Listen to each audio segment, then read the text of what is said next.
Hello दोस्तों, स्वागत है आपका केमिस्ट्री चैनल पर। मेरा नाम कुसुम बातिम है। आज आपको classes NCERT book history chapter number 8 Ashok एक अनोखा सम्राट जिसने युद्ध को त्याग दिया था, इसके बारे में आज आपको मैं बताऊंगा और उसके कुछ क्वेश्चन भी कराऊंगा। अगर आपने पिछली वीडियो को नहीं देखा जो मैंने 7 चैप्टर पिछली वीडियो में करा कर रखे, तो आप उस वीडियो को जरूर से जरूर देख लीजिए। तो आज हम आपको चैप्टर नंबर 8 से कराएंगे, तो पूरा का पूरा चैप्टर कराएंगे। तो चलिए शुरू करते हैं चैप्टर नंबर 8 से। क्वेश्चन नंबर 1 से, मौर्य साम्राज्य की स्थापना लगभग 2300 साल पहले हुई थी। इसका संस्थापक निम्नलिखित में से कौन से था?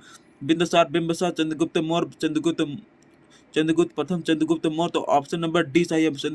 मौर्य साम्राज्य का संस्थापक चंद्रगुप्त मौर्य। कौटिल्य ने साम्राज्य स्थापना में चंद्रगुप्त की सहायता की थी या मदद की थी? क्वेश्चन नंबर 2, कौटिल्य द्वारा लिखित प्रसिद्ध पुस्तक का नाम लिखित में से कौन है? अष्टधाई है, अर्थशास्त्र, मालवी की मित्रम है। अटपट नाम है यार, इसका समझ में नाम नहीं पता है धरने का। अभिज्ञान शकुंतलम है। तो क्वेश्चन नंबर ऑप्शन नंबर कौन से? ऑप्शन नंबर बी से अर्थशास्त्र। कौटिल्य ने अर्थशास्त्र तथा पाणिनि की अष्टधाई की रचना की थी।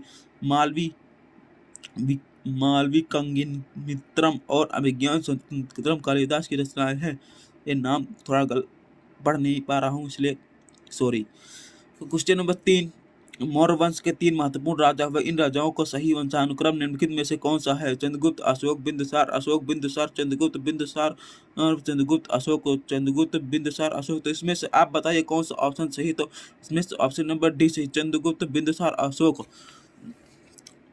मौर्य साम्राज्य के 3 महत्वपूर्ण राजाओं को वंशानुक्रम निम्नलिखित: चंद्रगुप्त, बिंदुसार, अशोक।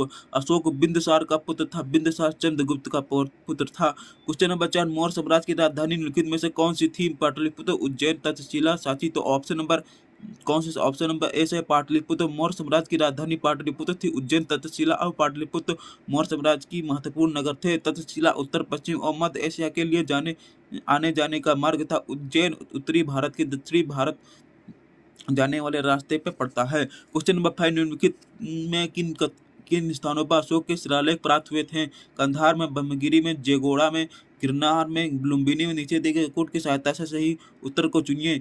ए केवल 1 और 2, बी 2 और 3, सी केवल 1, 2, 1, 3 और 4, डी 1, 2, 3, 4 और 5। इसमें से ऑप्शन नंबर डी से ये सभी सही है।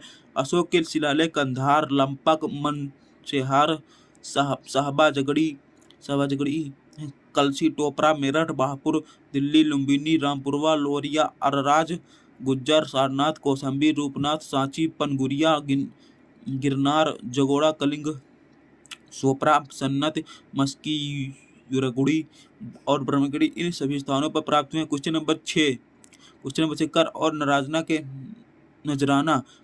नजराना के संदर्भ निम्नलिखित कथनों पर विचार कीजिए। ए, कर अनियमित ढंग से एकत्र किए जाते थे। 2, नजराना राज्य द्वारा नियमित रूप से लिया जाता था। उपयुक्त कथनों में से कौन सा कथन सही है? यह है ए केवल 1, बी केवल 2, सी 1 और 2 दोनों, डी ना तो 1 नहीं तो उपयुक्त में से कौन सा आंसर सही? तो उपयुक्त में से आंसर नंबर डी से 1 और 2, ना ही 1 और ना ही 2 कर निम्नलिखित ढंग से इकट्ठे किए जाते थे। वही नजराना अनियमित रूप से जब भी संभव हो इकट्ठा किया जाता था। अतः दोनों कथन गलत हैं। ऐसा नजराने विविध चीजों के रूप में प्राय ऐसे लोगों के लिए दिए जाते थे जो स्वेच्छा से इसे देते थे। क्वेश्चन नंबर 7, मौर्य प्रशासन के संदर्भ निम्नलिखित कथनों पर विचार कीजिए। राजकुमारों को अक्सर प्रांतों में राज्यपाल या गवर्नर के रूप में भेजा जाता था। जहां पर सम्राटों का सीधा शासन था, वहां राजा द्वारा नियुक्त अधिकारी कर वसूलते थे। तो उपयुक्त कथनों में से कौन सा कथन सही है? कि ए केवल 1, बी केवल 2, सी 1, 2 दोनों, डी ना तो 1 नहीं 2। तो ऑप्शन नंबर सी सही है। उपयुक्त दोनों कथन सही है।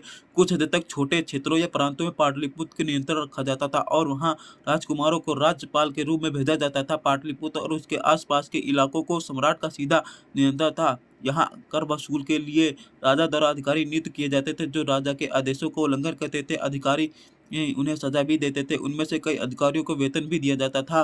अधिकारियों के क्रियाकलापों पर नजर रखने के लिए जासूस होते थे। अनेक संदेशवाहक संदेश पहुंचाने के लिए एक जगह से दूसरी जगह घूमते थे। क्वेश्चन नंबर 8, मौर्य प्रशासन के जुड़े निम्नलिखित कथनों पर विचार कीजिए। मौर्य प्रशासन के छोटे क्षेत्र तथा प्रांतों या तक्षशिला का उज्जैन जैसी प्रांतीय राजधानियों का शासन किया जाता था। क्वेश्चन नंबर 2, मौर्य शासन आवागमन के लिए महत्वपूर्ण मार्गों और नदियों पर नियंत्रण रखने का प्रयास किया करते थे। क्वेश्चन ऑप्शन नंबर 3, प्रदेशों में रहने वाले लोग मौर्य अधिकारियों को नजराना भेंट दिया करते थे। उपयुक्त कथनों में से कौन सा कथन सही है? यह है ए केवल 1, बी केवल 2, सी केवल 1 और 2, डी 1, 2 और 3। ऑप्शन नंबर इसमें से डी सही है, 1, 2 और 3 तीनों सही। उपयुक्त तीनों कथन सही। मौर्य साम्राज्य में छोटे प्रांतों पर प्रांतीय राजधानियों द्वारा नियंत्रण रखा जाता था। उज्जैन और तक्षशिला प्रांतीय राजधानियां थी। कुछ हद तक पाटलिपुत्र राजधानी से इन क्षेत्रों में राजकुमारों को राज्यपाल के रूप में भेजकर नियंत्रण रखा जाता था, परंतु इन जगहों पर स्थानीय परंपराओं का नियमों को ही माना जाता था। मौर्य शासक आवागमन के लिए मार्गों पर नियंत्रण रखने का प्रयास करते थे। यहाँ से उन्हें संसाधन और नजराना भेंट के रूप में प्राप्त होता था। अर्थशास्त्र में यह लिखा गया कि उत्तर पश्चिम कंबल के लिए और दक्षिण भारत सोने और कीमती पत्थरों के लिए परिचित था। संभव है कि यहाँ से संसाधन और नजराने के रूप में कर एकत्रित किए जाते थे। क्वेश्चन नंबर 9, चंद्रगुप्त के दरबार में पश्चिम एशिया के यूनानी राजा सेल्यूकस निकेटर का राजदूत, उसका नाम क्या था?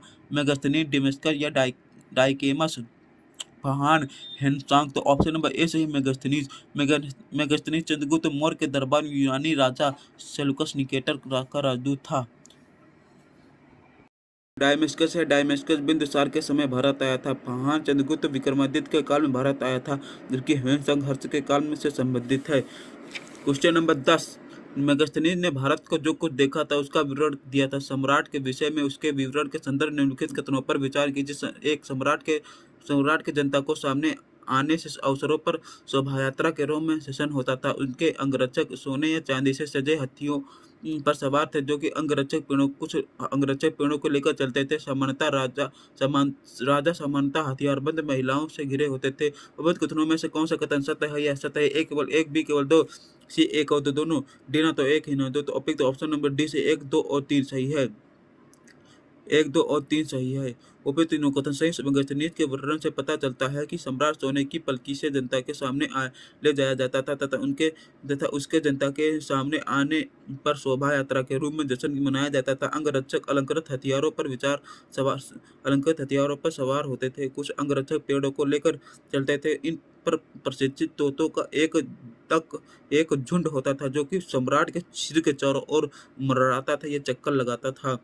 राजा को हमेशा डर रहता था कि कोई उसकी हत्या ना करे, इसीलिए राजा हथियारबंद महिलाओं से घिरा रहता था। उसके खाना खाने से पहले खास नौकर उसके खाने को चखते थे। वे लगातार 2 रात एक कमरे में नहीं बिता सकते थे, नहीं तो उनको कोई टपका देता। तो दोस्तों, अगर आपको ये वीडियो अच्छी लगी तो वीडियो को लाइक कीजिए, शेयर कीजिए और सब्सक्राइब करना ना भूलिए। आपको ऐसी वीडियो मिलती रहेंगे। जय हिंद, जय भारत, वंदे मातरम।